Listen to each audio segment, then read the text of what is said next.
Hello mister Alexander, വരണം, ഇരിക്കണം. നീ എന്നെ ഊറ്റിക്കൊടുത്തുവല്ലേ? Sorry mister Alexander.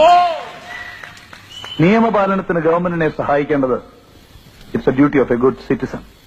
നിന്റെ ബുദ്ധി എനിക്ക് മനസ്സിലാവും. നിന്റെ ചൂണ്ടലിൽ നീ നേരെയായിട്ട് കൊടുത്തു. ബട്ട് മിസ്റ്റർ കൃഷ്ണദാസ്, ചൂണ്ടലിൽ താങ്ങാവുന്നതിൽ വലിയ കൊരുക്കരുത്. വന്നമ്മയോട് തിന്നാനും പറ്റില്ല, കൊടുത്തി ചൂണ്ടിലൂടെയും ചെയ്യും. കളിക്കുന്നെങ്കിൽ ആണുങ്ങളെ പോലെ കളിക്കും. ഇറങ്ങുക, നമുക്ക് കൈ നോക്കാം. വേറെ ആരെയൊക്കെയാണ് സാബു തെറ്റിയ? എന്നെ ഫർഗീസ്. ആരാണ് നിന്നെ അടിച്ചത്? ആണ്ടവനോ അതോ സേഡ്ജിയോ?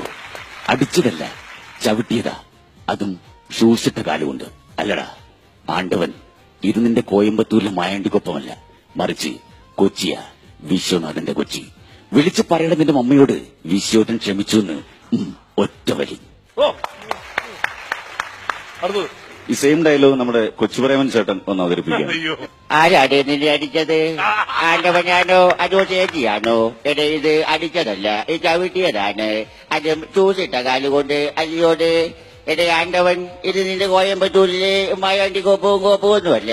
ഇത് കൊച്ചിയാണ്, കൊച്ചുപ്രേമന്റെ കൊച്ചി. ഏതോ സെയിം ഡയലോഗ് നമ്മുടെ സിദ്ദിഖ് ലാൽ കൂട്ടുകെട്ടിലെ ലാൽ. അടിച്ചത് ആട്ടവനോ അതോ സേഡ്ജിയോ? അടിച്ചതല്ല, ചവിട്ടിയതാ. അതും സൂക്ഷിച്ച കാലുകൊണ്ടോ? അല്ലടാ ആട്ടവൻ, ഇതിനകത്ത് കോയമ്പത്തൂരിലെ മായാണ്ടിക്കൊപ്പം ഒപ്പൊന്നുമല്ല. ഇത് കൊച്ചിയാ, കൊച്ചി. അപ്പൊ ഇനി നമുക്ക് മറ്റൊരു പരസ്യം, നമ്മുടെ പുകവലിക്കെതിരായിട്ടുള്ള പരസ്യം. ഡയലോഗ് പറയേണ്ട ആവശ്യമില്ല, എല്ലാവർക്കും അറിയാവുന്ന ഡയലോഗാണ്. ആരാണ് സന്തോഷമാണോ അതോ ചിലയിടത്ത് ചാരം, ചിലയിടത്ത് പുക. അപ്പൊ ഈ ഒരു പരസ്യം നമ്മുടെ ഉമ്മർക്കാണ് അവതരിപ്പിച്ചിരുന്നെങ്കിൽ എങ്ങനെയിരിക്കും നോക്കാം. ചിലയിടത്ത് ചാരം, ചിലയിടത്ത് പുക, ചിലയിടത്ത് വെടി. എന്തായാലും ഒന്നും മിണ്ടാത്തത്? നിന്റെയൊക്കെ നാവിറങ്ങിപ്പോയോ? ഇവിടെ സിഗരറ്റ് വലിച്ചാൽ നിന്റെയൊക്കെ കൂമ്പ് വടിപ്പോകും. ഓർമ്മയിരിക്കട്ടെ. അന്തരിച്ചുപോയ മറ്റൊരു താരം രഘുവരൻ. എതുക്കിട തപ്പ് 9 நாளுக்கு முன்ன அவ என்ன முடிப்பேன், அதுக்கு முன்ன நான் ஒன்னு முடிப்பேன். அவ எங்க இருக்க, எப்படி இருக்க, இதெல்லாம் செய்யுது தெரியாது. ரொம்ப நாளுக்கு அப்புறம் என் மூளைக்கு வேலை வச்சு நீங்க சரியான ஆம்பளையா இருந்தா அவனை கொண்டுட்டு, அதுக்கப்புறம் என் மூத்துல அவன் செத்து போயா, இவன் இருக்கடா, இவனும் செத்து போயா, நான் இருக்கடா, நான் இருக்கேன். ഇനി മമ്മൂക്കയുടെ ഒരു സെന്റിമെന്റൽ ഒരു ഡയലോഗാണ്. യാത്ര എന്ന സിനിമയിലെ ഇതൊരു കത്തിലൂടെയാണ് മുമ്പോട്ട് പോകുന്നത്. ആ സിനിമയുമായിട്ട് കുറച്ച് ബന്ധം മാത്രമേ ഉള്ളൂ. പ്രിയപ്പെട്ട തുളസി, ഈ കത്ത് കിട്ടിക്കഴിഞ്ഞാൽ 3-ാം ദിവസം അതുവഴി കടന്നു വരുന്ന ഏതെങ്കിലും ഒരു ബസ്സിൽ ഞാനുണ്ടാവും. നീ ഏകയാണെങ്കിൽ, ഒറ്റയ്ക്കാണെങ്കിൽ എനിക്ക് വേണ്ടി തുളസി തല്ലൊരു ദീപം കൊളുത്തണം. മറിച്ച് നീ ഭർത്താവും കുട്ടികളും മൊത്തം സുഖമായി കഴിയുകയാണെങ്കിൽ നിനക്ക് നല്ലതിനു വേണ്ടി പ്രാർത്ഥിക്കുന്നു. പക്ഷേ ഒരു ദീപത്തിന് പകരം 1000 ദീപങ്ങൾ നീ എനിക്ക് വേണ്ടി കൊളുത്തി. തൃപ്തിയായി, സന്തോഷമായി. നീ കോഴിക്കോട് നാരായണൻ നായർ. കൂവപ്പള്ളി ഗ്രൂപ്പില് മേനോൻ ചെയർമാനായിട്ടുള്ള കമ്മീഷനിലോ എന്റെ മന്ത്രി സ്ഥാനം കയറി പോയിട്ട് 2 വർഷക്കാലം എനിക്ക് മെഡിക്കൽ കോളേജിലെ ജീവൻ തന്ന് അന്ന് ഞാൻ ആ തെണ്ടിയുടെ കാല് പിടിച്ചതാ. കേട്ടില്ല?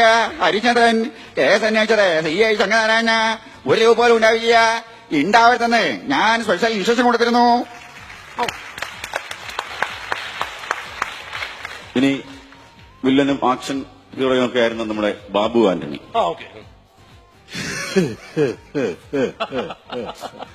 പണ്ടും അതിനുവേണ്ടി നാം ഒരു കുതിരയെ പോലെ പാടണം. മറ്റാരും എത്താത്ത അത്ര വേഗതയിൽ ജീവിതകാലം മുഴുവൻ ഒരു വളർത്തുനായി പോലെ നിങ്ങൾക്ക് വേണ്ടി സേവിച്ചു കൊള്ളാമെന്ന് ഞാൻ വാഗ്ദാനം ചെയ്തിട്ടില്ലല്ലോ. So you can go. ഇനി നമ്മുടെ ടിനിച്ചേട്ടന്റെ ഒരു ഫേവറേറ്റ് ഇനമായിരുന്നു നേരത്തെ. ആ ഒരു ശബ്ദം ഒന്ന് അനുകരിക്കുകയാണ്. എന്താണ് നമ്മുടെ കണ്ണാടി എന്ന പ്രോഗ്രാം. മാന്യ പ്രേക്ഷകർക്ക് കണ്ണാടിയിലേക്ക് സ്വാഗതം. കണ്ണാടി ഇപ്പോൾ എത്തി നിൽക്കുന്നത് കോമഡി ഉത്സവത്തിന്റെ വേദിയിലാണ്. ഇവിടെ ഒരു ഉത്സവത്തിന്റെ പ്രതീതിയാണ് നടന്നുകൊണ്ടിരിക്കുന്നത്. ഇവിടെ ടിനി ടോമുണ്ട്, ഉണ്ണി മുകുന്ദനുണ്ട്, നാരായണൻകുട്ടിയുണ്ട്, ഇന്ദ്രൻസ് ഉണ്ട്. അങ്ങനെ ഒരുപിടി താരങ്ങളും കുറെ കുട്ടികളും അധ്യാപകരും എല്ലാം തന്നെ ഒന്നിച്ച് ആഘോഷിച്ച് മുന്നോട്ട് പോകുന്ന കാഴ്ചയാണ് കണ്ടുകൊണ്ടിരിക്കുന്നത്. ഇതിനിടയിൽ എന്റെ കണ്ണാടി എവിടെയോ കളഞ്ഞുപോയ കണ്ണാടി തിരിച്ചു കിട്ടിയാൽ അടുത്ത ആഴ്ച വീണ്ടും കാണാം. നന്ദി, നമസ്കാരം. വരൂ ഇനിയും